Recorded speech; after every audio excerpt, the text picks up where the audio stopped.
আজকে আমরা যে টপিকটা নিয়ে আলোচনা করব সেটা হচ্ছে আমরা যে জীবনে বিপদে পড়ি, আমরা বিপদে পড়লে আমাদেরকে উদ্ধার করে কে? আল্লাহ ছাড়া আমাদের বাঁচানোর কেউ আছে? উদ্ধার করার কেউ আছে? রক্ষা করার কেউ আছে? এজন্য বিপদে পড়লে আমরা চাইবো কার কাছে? আমাদের যাই দরকার হোক আমরা ফরিয়াদ করব কার কাছে? নাকি মাজারে যেয়ে চাবেন? মাজারে যেয়ে চাবেন? অনেকে তো মাজারে যেয়ে কপাল খসে, আছে না নাই? মাজারে যেয়ে সন্তান চায়, আছে? এই এলাকায় না, এই এলাকার লোকদের আকীদা খালেস আমি জানি। মাজারে যেয়ে কপাল খসে আর সন্তান চায়। আচ্ছা, মাজারে গেলে সন্তান পাওয়া যায়? আচ্ছা, মাজারে না গেলে যদি বাচ্চা না হতো, গরু ছাগলের যে বাচ্চা হয় ওরা কোন মাজারে মানত করে বলেন? কথা কি বুঝতেছেন? এই যে প্রতি বছর গরু ছাগল ভেড়া এগুলো যে বাচ্চা দেয়, এরা কোন মাজারে যে মানত করে? এজন্য চাইতে হবে একজনের কাছে, তিনি কে? আমার প্রিয় পটুয়াখালীবাসী, মাজার জিয়ারত করা সুন্নাহ। আমরা মাজার জিয়ারত করব, আল্লাহ ওয়ালাদের কবরে যাব, আমরা সেখানে যে সালাম দিব, দোয়া করব, নিজের জন্য করব, কবরে শুয়ে থাকা মাইয়েতের জন্য করব, পুরো মুসলিম উম্মার জন্য করব। কিন্তু কবরে যিনি শুয়ে আছে ওই বাবার কাছে সন্তান চাওয়া যাবে? চাকরি চাওয়া যাবে? সফলতা চাওয়া যাবে? সফলতা দেয় কে? এক কথাই রব্বুল আলামিন বলেন, ওয়া ইয়ামসাসকাল্লাহু বিদুররিন ফালা কাশিফা লাহু ইল্লা হু ওয়া ইয়ুরিদকা বিখাইরিন ফালা রাদ্দা লিফাদলি ইউসিবু বিহি মান ইয়াশাউ মিন ইবাদিহি ওয়া হুয়াল গফুরুর রহিম। আল্লাহু আকবার।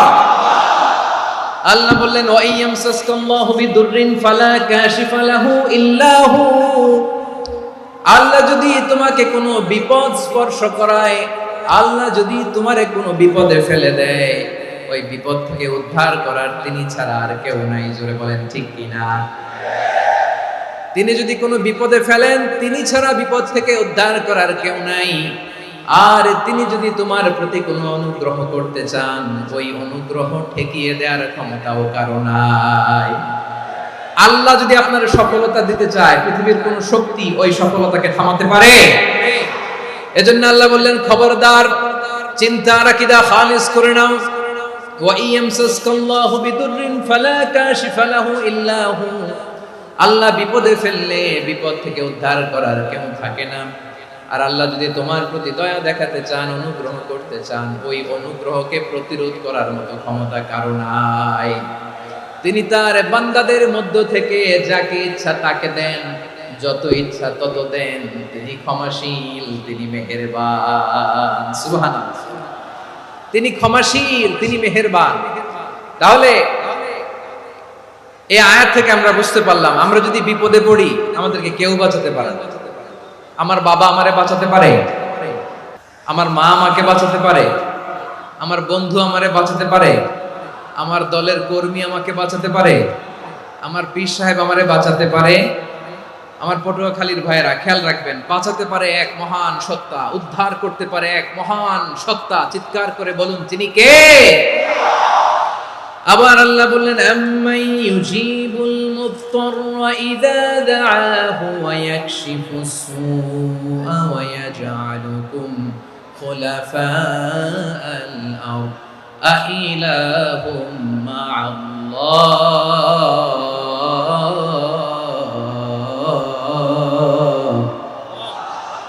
ক্বালিলাম মা তাযাক্কারুন। রব্বুল আলামিন বলেন, বিপদে পড়ে কাতর কণ্ঠে চিন্তাগ্রস্ত হয়ে যখন কেউ ফরিয়াদি হয়ে আল্লাহর ডাকে হাত তোলে, তখন এই ব্যক্তির ডাকে সাড়া দেয় কে?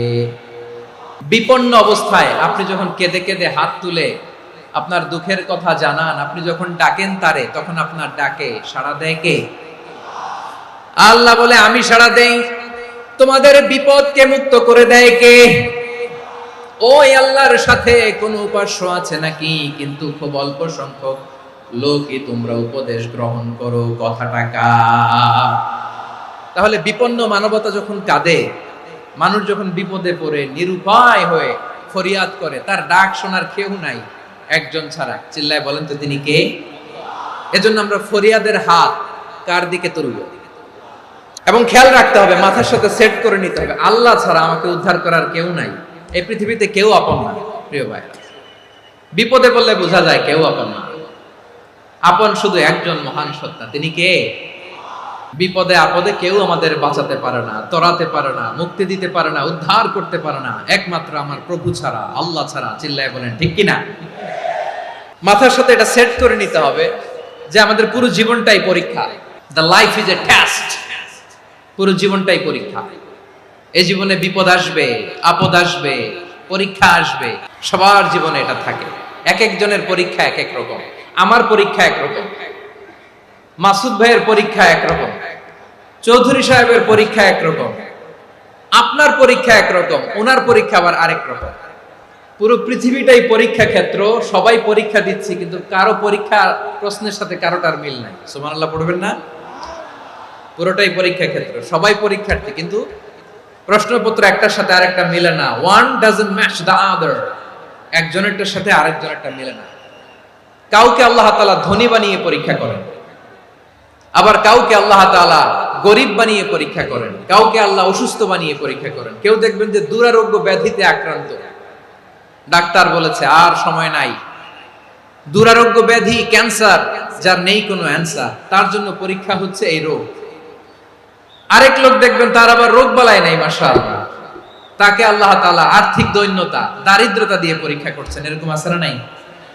টাকা পয়সা নাই, দিন আনে দিন খায়, যা আছে তাতে চলে না, এটা তার জন্য পরীক্ষা। আবার আরেক শ্রেণীর লোক দেখবেন তাকে আল্লাহ অসুস্থতাও দেয় নাই, দারিদ্রতাও দেয় নাই, তার দাম্পত্য জীবনের সমস্যা, স্ত্রী কথা শোনে না, অথবা ছেলে মেয়ে কথা শোনে না। তাহলে পরীক্ষা সবার জীবনে আছে, এক একজনের পরীক্ষাটা এক এক রকম। আল্লাহ তাআলা দেখতে চায় যে এই পরীক্ষার সময় আমরা কিরকম রেসপন্স করি, how to deal with the test, কিভাবে এই বিপদ আপদ পরীক্ষাগুলোকে আমরা হ্যান্ডেল করব, ডিল করব, এটা হচ্ছে আজকের আলোচনার বিষয় আমার প্রিয় ভাইয়েরা। তাহলে পরীক্ষাময় আমাদের জীবন, বিপদ আপদ পরীক্ষা, এটা মানুষের পিছু ছাড়ে না। সবার জীবনে পরীক্ষা আছে, নবীদের জীবনেও পরীক্ষা ছিল। সাহাবারা জিজ্ঞেস করেছেন, ইয়া রাসূলুল্লাহ, আইয়ুন নাসি আশাদ্দু বালাআন ফিদ দুনিয়া, এই দুনিয়ার বুকে কাদের পরীক্ষা সবচেয়ে বেশি? বিশ্বনবী বলেছেন, আল আম্বিয়া। এই পৃথিবীতে সবচেয়ে বেশি পরীক্ষা আল্লাহ তাআলা নিয়ে থাকেন নবীদের। কাদের? নবীদের। সুম্মাল আমসাল ফাল আমসাল, এরপরে নবীদের পরের স্তরে যারা, তাদের পরীক্ষা। এরপরে তাদের পরের স্তরে যারা, তাদের পরীক্ষা। সিদ্দিকিনদের, শুহাদাদের, সলিহিনদের, আল্লাহওয়ালাদের। যার ঈমান যত মজবুত, তার জীবনে পরীক্ষাও তত বেশি। চিল্লায় বলেন ঠিক কিনা? তাহলে মুমিনরা, বিশ্বাসীরা, আমরা কি পরীক্ষা বিপদ আপদে ভয় পাই? না, মুমিনরা বিপদে ভয় পায় না, তারা হতাশ হয় না, সুবহানাল্লাহ, তারা নিরাশ হয় না। বিশ্বাসীরা হাল ছেড়ে দেয় না, তারা ভরসা রাখে একজনের উপর। চিল্লায় বলতে হবে তিনি কে?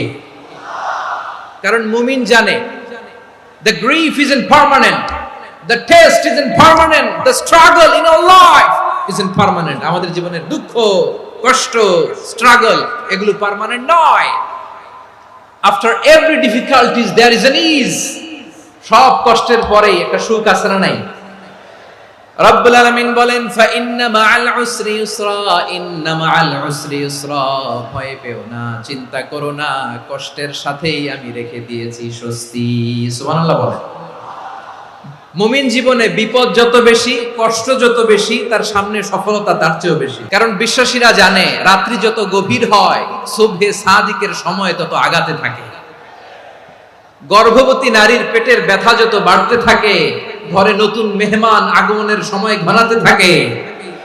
মুমিনদের উপর বিপদ, অত্যাচার, আপদ, পরীক্ষা যত বাড়তে থাকে, কালেমার পতাকা উড্ডয়নের সময় কাছে আসতে থাকে। বিশ্বাসীদের এগুলো হিসাব মিলানো অনেক আগে, এগুলো অনেক আগে হিসাব মিলানো।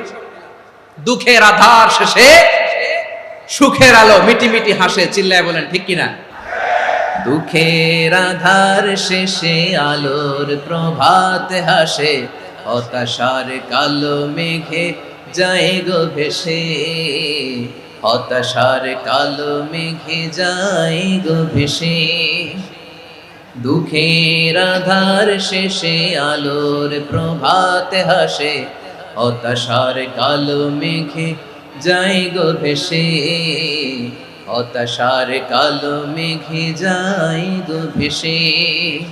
কোরআনের পাতায় পাতায় দেখো ঈমানের পথ ঢাকা ব্যথার কাটায়, কোরআনের পাতায় পাতায় দেখো ঈমানের পথ ঢাকা ব্যথার কাটায়। ভেঙে পড়ো না কভু হতাশ হয়ে,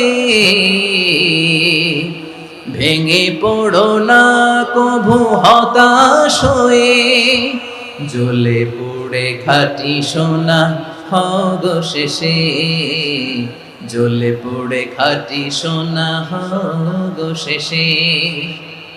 দুঃখের আধার শেষে আলোর প্রভাত হাসে, হতাশার কালো মেঘে যায় গো ভেসে, হতাশার কালো মেঘে যায় গো ভেসে। পরীক্ষা যত বেশি, কষ্ট যত বেশি, সুখের সময় তত কাছাকাছি, চিল্লায় বলতে হবে ঠিক কিনা। এজন্য মুমিন জীবনে পরীক্ষা বেশি, মুমিনদের হতাশা নাই। মুমিনরা নিরাশ হয় না, হতাশ হয় কাফিররা। মুমিনরা কখনো হাল ছেড়ে দেয় না, মুমিনরা ভরসা রাখে একজনের উপর, তিনি কে? তাহলে আমার প্রিয় পটুয়াখালীবাসী, বিপদ থাকবে, পরীক্ষা থাকবে, এই বিপদ থেকে আমাদেরকে উদ্ধার করবেন একজন, তিনি কে? আমরা শুধু আল্লাহর উপরই ভরসা রাখবো, চাইবো একজন সত্তার কাছে। আওয়াজ করে বলুন, তিনি কে? একজন সত্তার কাছে চাইবে। বিশ্বনবী ওনার চাচাতো ভাই আব্দুল্লাহ ইবনে আব্বাস রাদিয়াল্লাহু তাআলা আনহুকে বললেন, ইয়া আব্দুল্লাহ ইবনুল আব্বাস, হে আব্দুল্লাহ ইবনে আব্বাস, ইদা সাআলতা ফাসআলিল্লাহ, যখন চাইবে আল্লাহর কাছে যাও। ও আব্দুল্লাহ, যখন চাইবা আল্লাহর কাছে চাও। ওয়া ইদা ইসতাআনতা ফাসতাইন বিল্লাহ, যখন সাহায্য চাইবা আল্লাহর কাছে ফরিয়াদ করো।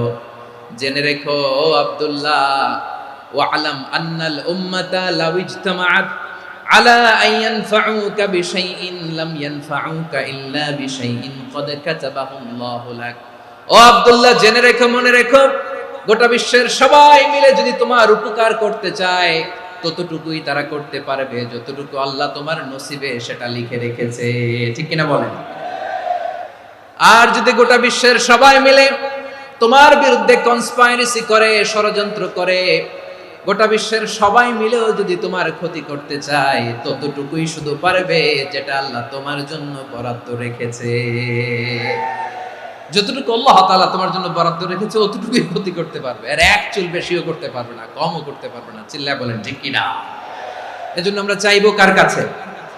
সব সময় আমরা আল্লাহর কাছে চাইবো, বিপদে আপদে, সুখে দুঃখে, সচ্ছল অবস্থায় অসচ্ছল অবস্থায়, পরাজয়ের সময় বিজয়ের সময়, সব সময় আমরা ভরসা রাখবো কার উপর?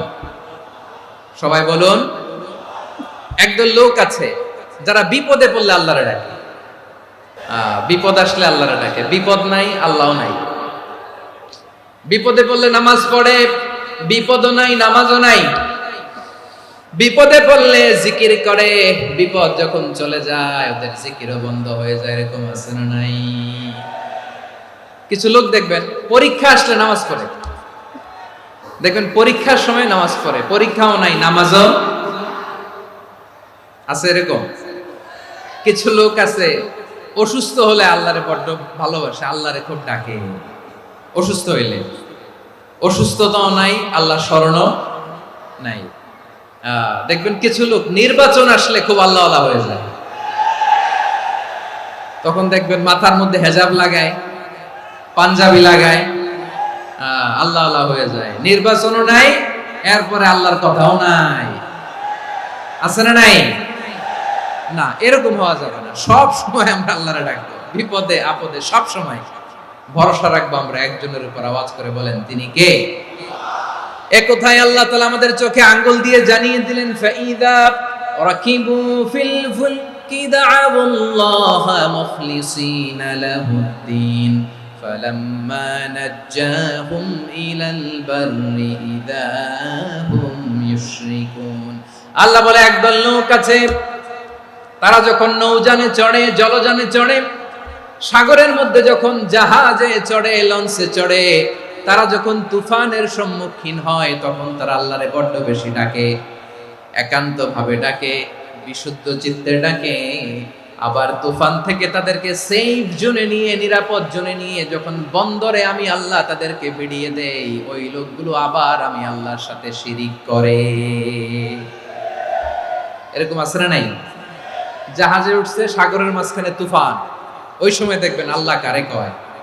এই কথা তো আপনাদেরকে বোঝানো সহজ, আপনারা তো নদীর দেশের মানুষ। আচ্ছা, লঞ্চে উঠে তুফানের সম্মুখীন হয়েছেন, জলোচ্ছ্বাস, সবাই, আমার বলার দরকার নাই, বলেন, মাঝ নদী, তুফান, জলোচ্ছ্বাস, জলের মধ্যে উচ্ছ্বাস, ঢেউ, টর্নেডো, সাইক্লোন, মেঘের ঘন ঘটা, পরিবেশ ঘুটঘুটে অন্ধকার, লঞ্চ একবার এদিকে আরেকবার ওইদিকে, ভিতরে কি অবস্থা হয় বলেন তো? তখন মুসলিম আল্লাহর ডাকে, হিন্দু আল্লাহর ডাকে, ঠিক কিনা বলেন? আস্তিক আল্লাহর ডাকে, নাস্তিক আল্লাহর ডাকে, ঠিক কিনা? লঞ্চের ভেতর, স্টিমারের ভেতর কান্নারে রোল পড়ে যায়, চিৎকারের রোল পড়ে যায়, সবার মুখ দিয়ে শুধু একটা আওয়াজ, লা ইলাহা লা ইলাহা লা ইলাহা সুবহানাল্লাহ আলহামদুলিল্লাহ লা ইলাহা। আল্লাহ নামের জিকির করবে যারা, আল্লাহর কাছে প্রিয় তারা, আল্লাহর কাছে প্রিয় যারা, জান্নাতে প্রবেশ করবে তারা, জোরে লা ইলাহা লা ইলাহা ইল্লাল্লাহ লা ইলাহা ইল্লাল্লাহ মুহাম্মাদুর রাসূলুল্লাহ সাল্লাল্লাহু আলাইহি ওয়াসাল্লাম। আমার প্রিয় পটুয়াখালীবাসী, তাহলে লঞ্চের ভেতরে যখন আমরা তুফানের মধ্যে পড়ি, তখন সবাই মিলে আমরা একটা নামের জিকির করি। নামটা কার? মুসলমানেরাও ডাকে, হিন্দুরাও ডাকে, আস্তিকও ডাকে, নাস্তিকও ডাকে, সবাই ডাকে একজনকে, তিনি কে? আবার দেখবেন ওই আল্লাহ তুফানের পরে, ঝড়ের পরে ওই লঞ্চটাকে যখন সদর ঘাটে ফিরিয়ে দেয়, আবার আমরা নাফরমানি শুরু করে দেই। সে কোথায় আল্লাহ বললেন, ফাইদা রাকিবু ফিল ফুলকি দা'আল্লাহ মুখলিসিনা লাহুদ্দিন ফালাম্মা নাজ্জাহুম ইলাল বাররি ইযা হুম ইউশরিকুন। সাগরে যখন তুফানে পড়ে আমি আল্লাহর ডাকে, আবার আমি আল্লাহ যখন বাঁচিয়ে দেই, আবার আমি আল্লাহর সাথে শিরিক শুরু করে। আমরা কি এরকম হতে চাই নাকি? বিমানের মধ্যে মাঝে মাঝে দেখবেন যে এয়ার টার্বুলেন্স হয়, জানেন? এয়ার টার্বুলেন্স জানেন তো? মাঝে মাঝে বিমানটা বাউন্সিং করে, বাম্পি, ভেরি বাম্পি ওয়েদার। শুনেন নাই? 40,000 ফিট উপরে যখন থাকে, তখন পাইলট মাঝে মাঝে বলে, dear passengers, ladies and gentleman, right now we are flying 40,000 feet above the ground and we are passing very air turbulence, very heavy air turbulence right now. Please fasten your seat belts. দেখবেন মাঝে মাঝে বলে যে, ভদ্র মহিলা, ভদ্র মহোদয়গণ, আমরা 40,000 ফিট উপর দিয়ে যাচ্ছি আর এয়ার টার্বুলেন্স ফেস করছি, মেহেরবানি করে আল্লাহর রাস্তে সিট বেল্ট বাঁধুন। তখন বিমানটা এরকম বাউন্সিং করে, শেকিং করে। আপনারা মুখোমুখি হয়েছেন? ইদানিং এই এয়ার টার্বুলেন্স বেড়ে গিয়েছে। গত বছর আমার ইন্টারন্যাশনাল অনেকগুলো ফ্লাইট ছিল, তো আমি দেখলাম যে আগের ফ্লাইটগুলোর তুলনায় এখন এয়ার টার্বুলেন্স খুব বেশি। আমি একটু রিসার্চ করে দেখলাম, ক্লাইমেট চেঞ্জের কারণে, জলবায়ু পরিবর্তনের কারণে আকাশের বাতাসের মুভমেন্টে পরিবর্তন হয়েছে, ফলে এখন বিমান শেকিং করে বেশি, বাউন্সি, বাম্পি ওয়েদার।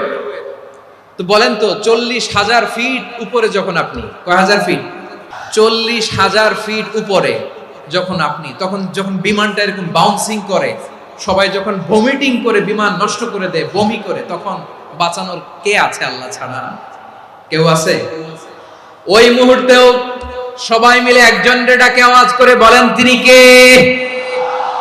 মাঝে মাঝে কিছু সোশ্যাল মিডিয়ায় কিছু ভিডিও পাওয়া যায় যে হেভি যখন এয়ার টার্বুলেন্স হয় 10 সেকেন্ড 15 সেকেন্ডের কিছু ভিডিও পাওয়া যায় বিমানটা এরকম বাউন্সিং করছে, বাম্পি ওয়েদার, কাঁপছে, মানুষগুলো বমি করছে, অক্সিজেন মাস্কগুলো সব ঝুলে পড়েছে, বিমানটা শুধু কাঁপছে।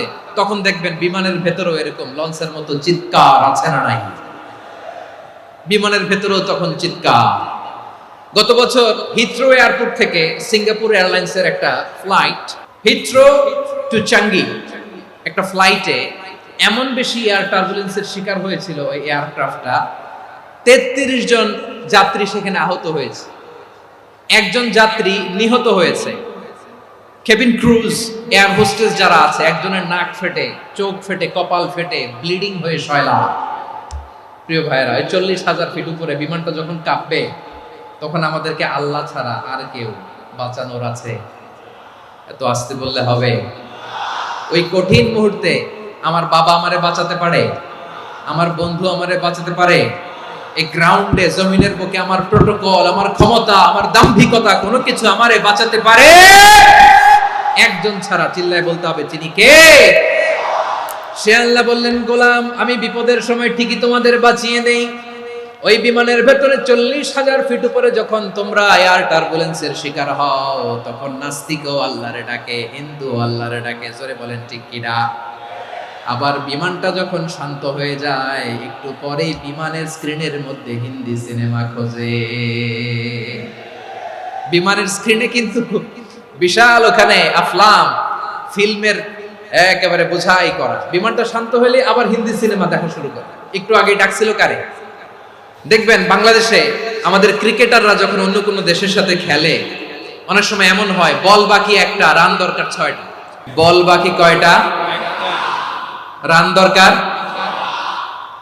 আপনি দেখবেন ক্যামেরাম্যান তখন গ্যালারিতে খালি দেখায় দর্শকদের যে কি অস্থিরতা। হিপ হপ স্টাইলের মেয়েটা, যে মেয়েটার ওড়না এতক্ষণ ছিল গলায়, এতক্ষণ কই ছিল, ওই মেয়েটা দেখবেন ওড়নাটা টেনে মাথায় দিয়ে এরকম মুনাজাত ধরতেছে, আল্লাহ আল্লাহ, একটা সক্কা, আল্লাহ আল্লাহ, আমার লাল সবুজের পতাকারে তুমি অপমানিত কইরো না আল্লাহ, ইন্ডিয়ার সাথে আমাদের খেলা, আল্লাহ আল্লাহ, একটা সক্কা, একটা। পুরো খেলা জুড়ে এই মেয়ের ওড়না ছিল গলায়, কিন্তু যখন 1 বলে 6 রান দরকার, ওড়না চলে আসছে কোথায়? মাথায়। আবার মুনাজাত আছে না নেই?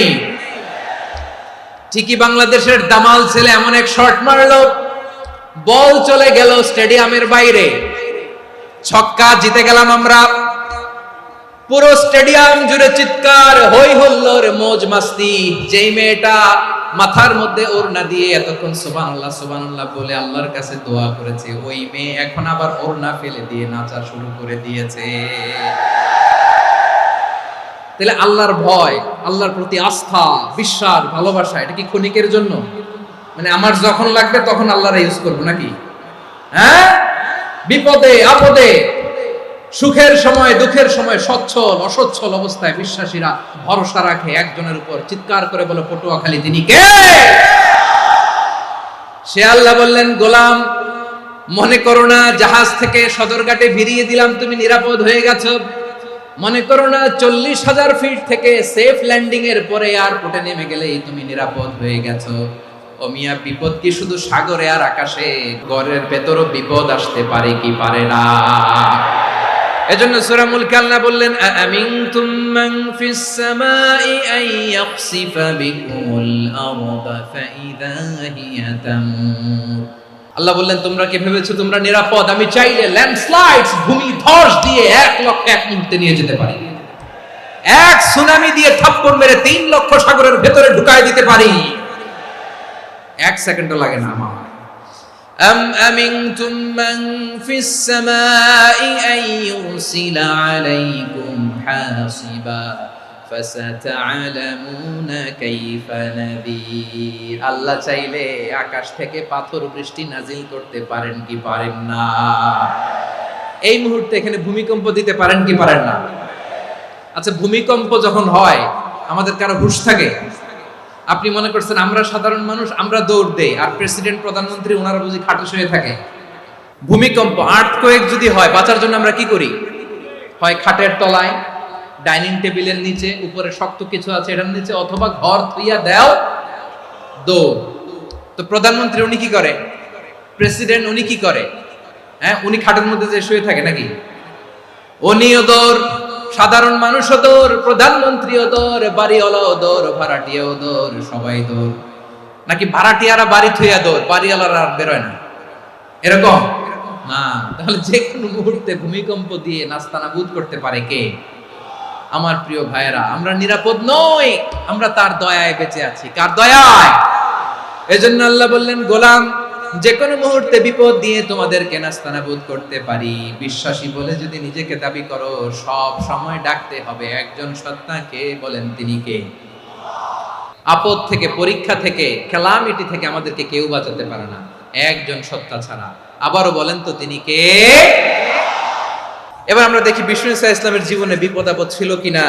উনি বিপদ আসলে কিভাবে ডিল করতেন, বিপদ আসলে কোন দোয়া পড়তে হয়, কিভাবে ফরিয়াদের হাত উত্তোলন করতে হয়, কিভাবে রবের দরবারে নতজানু হয়ে ফরিয়াদ করতে হয়, এটা জানার দরকার আছে না নাই?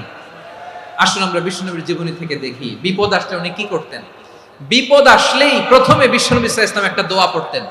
তিনি পড়তেন, ইন্না লিল্লাহি ওয়া ইন্না ইলাইহি রাজিউন। নিশ্চয় আমরা আল্লাহর জন্য, নিশ্চয় আমরা কার দিকে ফিরবো ভাই? আবার কার দিকে ফিরবো? আওয়াজ করে বলুন তো, আমরা এসেছি কার কাছ থেকে, আবারও ফিরে যাব কার কাছে? এজন্য বিষ্ণুই পড়ছেন, ইন্না লিল্লাহি ওয়া ইন্না ইলাইহি রাজিউন। নিশ্চয় আল্লাহর জন্য, ওই আল্লাহর দিকেই আমরা ফিরে যাব। তারপরে বিষ্ণুই পড়তেন, আল্লাহুম্মা আজুরনি ফি মুসিবাতি ওয়াখলুফ লি খায়রাম মিনহা।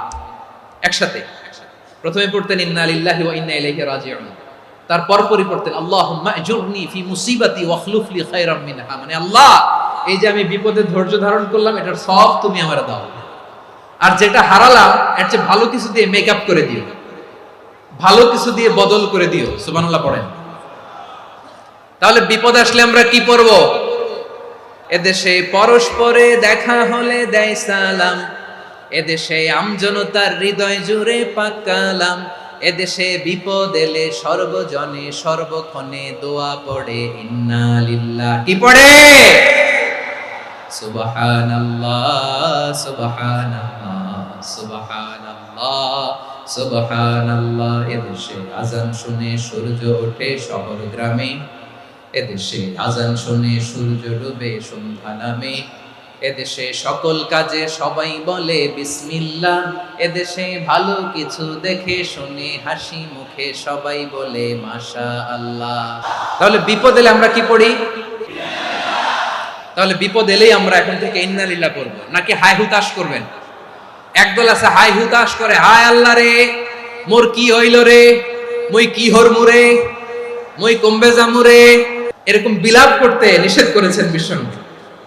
কি করব, কই যাব, কি হবে, হায় হায়, এরকম হাহুতাশ আছে না নাই? বিশ্বাসীরা হাহুতাশ করে না, তারা ইন্না লিল্লাহ পড়ে। কি পড়ে মনে থাকবে? আমরা পড়ব ইন্না লিল্লাহি ওয়া ইন্না ইলাইহি রাজিউন। নিশ্চয়ই আমরা আল্লাহর জন্য, আমরা আল্লাহর দিকেই ফিরে যাব। এরপর পড়ব আল্লাহুম্মা আজুরনি ফি মুসিবাতি ওয়াখলুফ লি খায়রাম মিনহা। আল্লাহ, আমি যে বিপদে ধৈর্য ধারণ করলাম এটার সওয়াব দিও, আর যা হারালাম তার চেয়ে ভালো কিছু দিয়ে বদল করে দিও। সুবহানাল্লাহ পড়েন। বিশ্বনবীর হাদিস শুনলেন উম্মে সালামা রাদিয়াল্লাহু তাআলা আনহা। ওনার স্বামী হলো আবু সালামা। মজার ঘটনা খেয়াল করে শুনেন। সাইয়্যিদাতুনা উম্মে সালামা রাদিয়াল্লাহু তাআলা আনহা, ওনার স্বামীর নাম আবু সালামা। শ্রেষ্ঠ দম্পতি, শ্রেষ্ঠ ফ্যামিলি। প্রথমে হিজরত করেছিলেন হাবাসায়, পরে হিজরত করেছেন মদিনায়। উহুদ যুদ্ধের পরে ওনার স্বামী আবু সালামা ইন্তেকাল করলো, শহীদ হলো। সুবহানাল্লাহ পড়েন। যখন আবু সালামা ইন্তেকাল করলো, উম্মে সালামা রাদিয়াল্লাহু তাআলা আনহা কেঁদে কেঁদে হয়রান। আর নবীর শিখানো বাণী অনুযায়ী তিনি বারবার পড়ছিলেন ইন্না লিল্লাহ। কি পড়ছিলেন? ইন্না লিল্লাহ। যেহেতু বিশ্বনবী বলেছেন কেউ যদি বিপদের প্রথম ধাক্কায় পড়ে ইন্না লিল্লাহি ওয়া ইন্না ইলাইহি রাজিউন, আল্লাহুম্মা আজুরনি ফি মুসিবাতি ওয়াখলুফ লি খায়রাম মিনহা, তাহলে এই বিপদে যে সে যা হারালো তার চেয়ে শ্রেষ্ঠ কিছু দিয়ে আল্লাহ তার বদল দিয়ে দিবে। এই হাদিস শুনে উম্মে সালামা রাদিয়াল্লাহু তাআলা আনহা ওনার প্রাণ প্রিয় স্বামী আবু সালামার ইন্তেকালের পরে চোখের পানি ছাড়ে আর পড়ে ইন্না লিল্লাহি ওয়া ইন্না ইলাইহি রাজিউন, আল্লাহুম্মা আজুরনি ফি মুসিবাতি ওয়াখলুফ লি খায়রাম মিনহা। বারবার এই দোয়া পড়ে চোখের পানি ছাড়ে, এই দোয়া পড়ে চোখের পানি ছাড়ে, আর মনে মনে বলে আবু সালামার মতো ভালো মানুষ মদিনাতে নাই, আবু সালামার চেয়েও ভালো মানুষ মদিনাতে নাই, তার চেয়ে ভালো মানুষ কি করে আল্লাহ তাআলা আমারে দিবে, তার চেয়ে ভালো মানুষ তো আমি মদিনাতে দেখি না। চোখের পানি দিয়ে বুক ভাসায় আর নবীর হাদিসের উপর আমল করে পড়ে ইন্না লিল্লাহি ওয়া ইন্না ইলাইহি রাজিউন, ইন্না লিল্লাহি ওয়া ইন্না ইলাইহি রাজিউন। পড়তে পড়তে চোখের পানি ছাড়ে আর চিন্তা করে বিশ্বনবী বললেন, এই দোয়া পড়লে যেটা হারালাম তার চেয়ে ভালো কিছু দিয়ে আল্লাহ পুরস্কার দেয়। আবু সালামের চেয়ে ভালো মানুষ মদিনার মধ্যে আর কে হতে পারে? কি আজীব তামাশা, কি অবাক করা ঘটনা। কিছুদিন পরে দেখা গেল সাইয়্যিদুল মুরসালিন রাহমাতাল লিল আলামিন স্বয়ং বিশ্ব নবী উম্মে সালামাকে বিয়ের প্রস্তাব পাঠিয়েছে। স্বয়ং বিশ্ব নবী উম্মে সালামা রাদিয়াল্লাহু তাআলা আনহাকে বিয়ের প্রস্তাব পাঠিয়েছেন। উনি রাজি হয়ে গেলেন, বিয়ে হয়ে গেল, উনি হয়ে গেলেন উম্মুল মুমিনিন, আমাদের মা, পুরো মুসলিম উম্মার মা। চিৎকার করে বলেন আল্লাহু আকবার। তাহলে আমার প্রাণপ্রিয় ভাইরা, বিপদে পড়লে আমরা পড়বো ইন্না লিল্লাহি ওয়া ইন্না ইলাইহি রাজিউন, আল্লাহুম্মা আজুরনি ফি মুসিবাতি ওয়াখলুফ লি খায়রাম মিনহা। যারা যারা বিপদ আসলে এই দোয়াটা পড়বেন এখন থেকে আওয়াজ করে ইনশাআল্লাহ বলেন। যা হারাইছেন তার চেয়ে শ্রেষ্ঠ জিনিস দিয়ে বদলা দিবে কে? তাহলে বিপদে পড়লেই প্রথমে আমরা এটা পড়ব, শুনে শুনে মুখস্থ করবেন। আমার মায়েরা, আমার বোনেরা, আপনাদের জন্য 3টি মাঠের অ্যারেঞ্জমেন্ট করা হয়েছে, আমি জানি। আপনারা এই দোয়াগুলো পড়বেন, আপনার স্বামীকে শেখাবেন, সন্তানকে শেখাবেন, আপনার পুরো পরিবারটাকে জান্নাতের টুকরো বানিয়ে দিবে কে?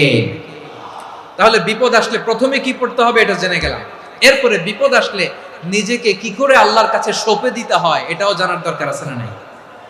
বিপদে প্রথমে ইন্না লিল্লাহ পড়লাম, ধৈর্য ধারণ করলাম, বিপদ থেকে উদ্ধারের সর্বোচ্চ চেষ্টা করলাম। আমার কাজ যখন শেষ তখন আমি আমার এই বিষয়টা আল্লাহর কাছে সঁপে দিব। কার কাছে?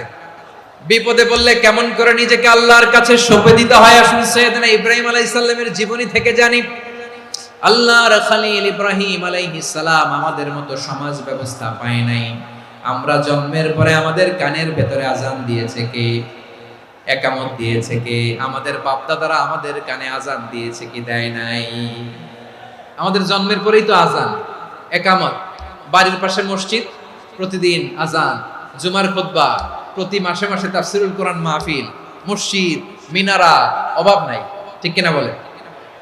আপনি যেই সুন্দর ইসলামিক এনভায়রনমেন্ট পেয়েছেন, আমাদের ইব্রাহিম খলিল উনিও কি এরকম পেয়েছিলেন? হ্যাঁ, উনি জন্মের পর পরে ওনার কানে আজান দিয়েছে কেউ? আমার প্রিয় ভাইরা, আগা গোড়া একটা শিরকি পরিবেশ উনি জন্মগ্রহণ করেছেন। উনি ছাড়া ওই তল্লাটে একজনও আল্লাহর উপর বিশ্বাসী নাই। কল্পনা করতে পারেন?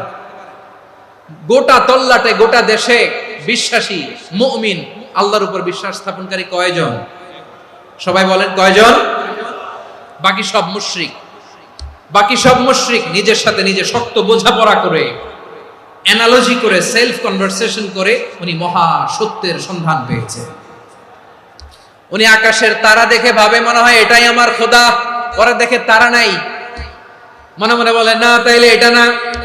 আবার চাঁদ দেখে বলে চাঁদটা বড় মায়া লাগে, মনে হয় এটাই আমার রব, পরে দেখে চাঁদও নাই, কয় না এটা না। এরপরে দ্বীপ প্রহরের জলজলে সূর্যটা খাঁ খাঁ করে গোটা পৃথিবীটারে রৌদ্র দিয়ে তাতিয়ে রাখে। তিনি ভাবলেন মনে হয় এটাই আমার রব, কারণ এটাই তো সবচেয়ে বড়।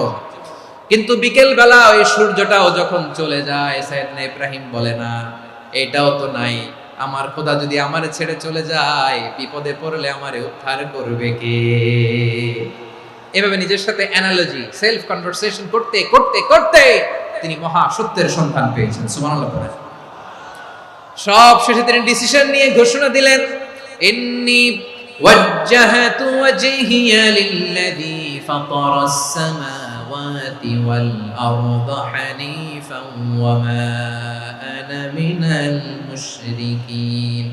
নিশ্চয় আমি এমন সত্তার দিকে মনোনিবেশ করলাম, মুখাপেক্ষী হলাম, যিনি আকাশ বানিয়েছেন, জমিন বানিয়েছেন, আমি মুশরিক নই। সুবহানাল্লাহ। পারতেন? আপনি পারতেন? কেউ নাই, লক্ষ লক্ষ মুশরিক, আপনি একা।